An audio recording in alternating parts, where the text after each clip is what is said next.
लाख मोलाचं मत. बाबासाहेब बोलले आता ते राजेशाही वगैरे गेली, आता काय आहे तर लोकशाही आहे. पूर्वी राजा राणीच्या पोटी जन्माला यायचा, आता राजा मतपेटीतनं जन्माला येतो. तुम्हाला शासनकर्ती जमात बनायचंय. काय काय सांगितलं हो तुम्हाला? तर त्यांच्या मताला 5 मताच्या दर्जा आणि तुमच्या मताला 1 मत, असं कसं काय आहे? हे राजकारण का सांगायला लागलं तुम्हाला? कारण तुमचं आमचं जीपीएस कुठं गणलंय, तुम्ही आम्ही कुठं गणलोय, कुठल्या गाव कुसामध्ये कुठल्या डोंगरदऱ्यामध्ये अडकून पडलोय.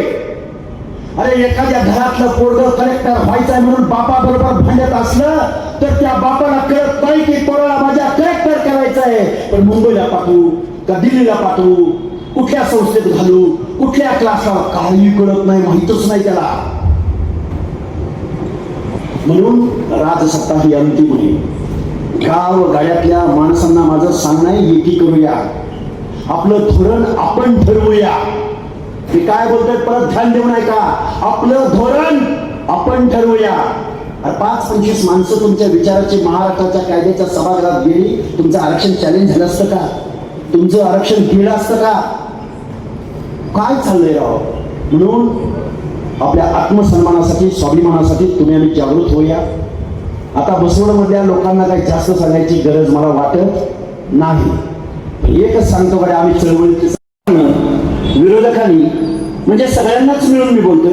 मी सरकारच्या विरोधात इथं बोलायला आलो नाही किंवा विरोधकांच्या विरोधातही इथं बोलायला आलो नाही. इथं आम्ही आलेलो आहोत ते ओबीसी आणि भटक्या विमुक्त जाती जमातींचं सामाजिक न्याय हक्काचं आरक्षण इथल्या राज्यकर्त्या लोकांनी कसं हिरावून घेतलंय हे मी सांगायला तुमच्या समोर आलोय. आणि तुमच्या मनामध्ये जे प्रश्न आहेत, मला जे प्रश्न फोनवरनं विचारले जातात, त्या प्रश्नांची उत्तरं द्यायला मी तुमच्या समोर उभा आहे. खरं तर मसवड आणि मसवडच्या भोवतालच्या सगळ्या वाड्या म्हणजे पंचक्रोशी, खऱ्या अर्थानं हा तालुका, हे शहर ओबीसींचा बालेकिल्ला आहे. आणि या बालेकिल्ल्यामध्ये आल्यानंतर मसवड फक्त बालेकिल्ला नाही, या महाराष्ट्रामधल्या बहुतांशी जिल्ह्यामध्ये 550 तालुके सोडले तर 200 ते 250 तालुक्यामध्ये गावगाड्यामध्ये आमचा ओबीसी बांधव राहतो. या महाराष्ट्राची ओळख या गावगाड्यातील ओबीसीनी, भटक्या विमुक्त जाती जमातींनी आपल्या कार्यकर्तृत्वाच्या जोरावर, आपल्या बलिदानाच्या जोरावर नेहमी दुय्यम स्थानावर काम करून हा गावगाड्यातला ओबीसी जगतोय. आता मग आज तुम्ही जी ही बैठक लावली किंवा ही सभा लावली, मी तुम्हाला खूप जबाबदारीनं सांगेन, आपल्याला सामाजिक न्याय हक्क मिळाले पाहिजे म्हणून मंडळ आयोगाच्या माध्यमातून ओबीसीचं आरक्षण देशभरामध्ये आलं. अगदी थोडक्यात सांगतो, तुम्हाला जास्त वेळ तुमचा घेणार नाही. 1994 सालापासून गावगाड्यातला तुमच्या आमच्या समूहामधला एखादा माणूस नगराध्यक्ष व्हायला लागला, एखादा दुसरा माणूस नगरसेवक व्हायला लागला. आता आपलं मसवड आहे म्हटल्यानंतर थोडी त्याची संख्या जास्त असेल, सांगोल्यामध्ये थोडीशी संख्या जास्त असेल, जतमध्ये म्हणजे जिथं जिथं पॉकेट्स आहे तिथं थोडी संख्या जास्त असू शकते. पण गावगाड्यातल्या ओबीसीला खऱ्या अर्थानं 1994 नंतर गावगाड्यामध्ये सभापती व्हायला संधी मिळायला लागली, नगराध्यक्ष व्हायला संधी मिळायला लागली, एखाद्या जिल्हा परिषदेचा अध्यक्ष व्हायला संधी मिळायला लागली. पण ती संधी आज रोजी आपल्या हातून हिरावून घेतलेली आहे. मी काय बोलतो तुमच्या लक्षात येत आहे का?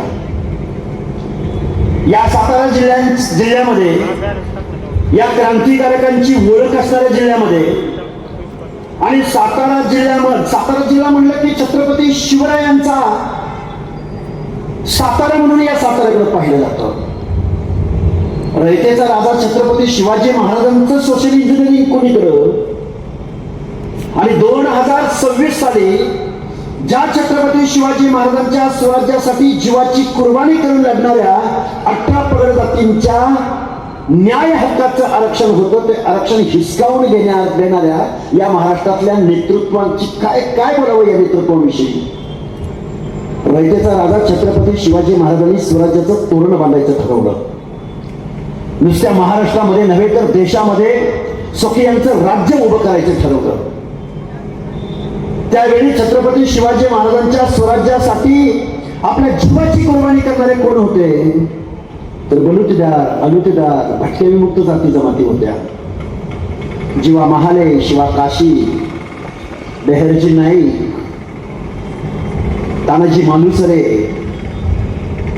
गावगाड्यातली 12 मावळ मुलखातली माणसं होती, शेतकरी माणसं होती, भटके माणसं होती.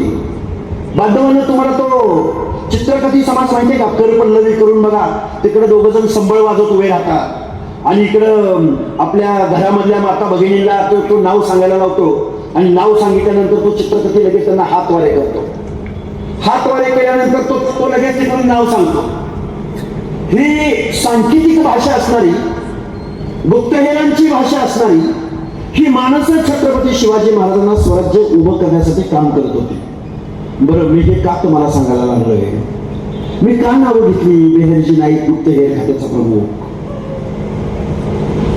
छत्रपती शिवाजी महाराजांच्या स्वराज्याचं तोरण बांधण्यासाठी छत्रपती शिवाजी महाराजांनी ज्या तोरणा किल्ल्याची निवड केली, तो तोरणा किल्ला कोणाच्या मालकीचा होता माहितीये तुम्हाला? तो तोरणा किल्ला धनोजी धनगर या गवळी धनगराचा होता. तो धनोजी धनगर बोलला, राजा, तुमच्या स्वराज्यासाठी हा गड मी तुम्हाला देत आहे. आता तुम्ही म्हणाल, हाके सर, तुम्ही हे काय बोलायला लागलाय? नाही, इतिहासामध्ये नोंद आली धनोजी धनगराची. नाही, बेहरजी नाईकाला, त्याच्या पुढच्या कुटुंबियांना या महाराष्ट्रामध्ये बेहरजी नाईक, जीवा महाले, शिवा काशी, हिरोजी इंदलकर या माणसांना रॉयल्टी नाही मिळत. या माणसांना, तानाजी मालुसरेंच्या कुटुंबियांना, ज्या स्वराज्याच्या कामी ज्यांचा बळी गेला, त्यांचं कुटुंबीय कुठे जगतं, काय जगतं, कशी परिस्थिती जगते, कशा परिस्थितीत जगतात. त्या अजय देवगण नावाच्या माणसाने एक चित्रपट काढला तानाजी मालुसऱ्यावरती आणि त्याने सगळ्यात पहिल्यांदा काय काम केलं, तर मी ज्या तानाजी मालुसरेंच्या नावावरती हा चित्रपट काढतोय, आर्थिक दृष्ट्या मला 4 पैसे मिळत आहेत, माझं परम कर्तव्य आहे की तानाजी मालुसरेंचं कुटुंबीय कुठं आहे ते शोधत गेले, त्यांना मदत केली. पण आजही त्या डोंगराच्या कुशीमध्ये तानाजी मालुसरेंचं कुटुंबीय जगतंय. जीवा महाले, शिवा काशीयांचं पुढचं कुटुंबीय कुठं आहे, काय करतं, बारामती परिसरामध्ये कशा परिस्थितीत जगतात, हे जर सांगायचं म्हणलं ना, हे मी का तुमच्या समोर मांडतोय? कारण या सगळ्या 11 पगड जातीच्या लोकांसाठी, बलुत्यांसाठी, भटके मुक्त जाती जमातीसाठी या माणसांना सुद्धा निर्णय प्रक्रियेत पुढे येता आलं पाहिजे. स्वतंत्र अशा लोकशाहीमध्ये या माणसांना सुद्धा त्यांच्या मनामध्ये आम्ही या देशाचे नागरिक आहोत, आम्हाला सुद्धा या स्वतंत्र लोकशाहीमध्ये मान सन्मानाची वागणूक मिळते. म्हणजे ज्यांना डावललं गेलं होतं, ज्यांना नेहमी या व्यवस्थेमध्ये सेवा करायला लावलं होतं, नव्हता धोबी, नाभिक, गुरव, सुतार, सोनार, हे का नाव घेतो मी तुमच्या समोर? तुम्हाला पहिल्यांदा आरक्षणाचं धोरण समजावून सांगण्यासाठी या गोष्टी मी तुम्हाला गावगाड्यातल्या लोकांना समजावून सांगावं लागतं. कारण काही माणसं डॉक्टर, काही माणसं येतात आणि म्हणतात, भाके सर, आपल्याला आरक्षण मिळतंय, मग ह्यांच्या लेकरा बाळांना मिळते. काय म्हणतात लोक? आपल्याला आरक्षण मिळतंय, ह्यांच्या लेकरा बाळांना मिळालं तर काय अडचण आहे? या सरकारला माझं सांगणं आहे, आरक्षण हे गरिबी हटवण्यासाठी नाही, आरक्षण हे सामाजिक दृष्ट्या महाराजांना गाव कुसापासून डोंगर कुशीला राहणाऱ्या गाव कुसामधल्या गावच्या पाटील वतनदार देशमुखला प्रमुख मानून त्यांच्या बरोबर त्यांच्याशी सेवा देणाऱ्या माणसांना ओबीसीचं आरक्षण आहे. हे आरक्षण मिळालं ना, हे आरक्षण आपल्याला 340व्या कलमामध्ये 1950 सालीच मिळायला पाहिजे होतं. डॉक्टर बाबासाहेब आंबेडकरांनी तुम्हाला आम्हाला 340व्या कलमामध्ये ओबीसींना आरक्षण दिलेलं होतं. मग 341 आणि 42 एसटी आणि एससीला आरक्षण दिलं. त्यावेळी डॉक्टर बाबासाहेब आंबेडकरांना या देशाच्या संसद सभेमध्ये प्रश्न विचारला गेला.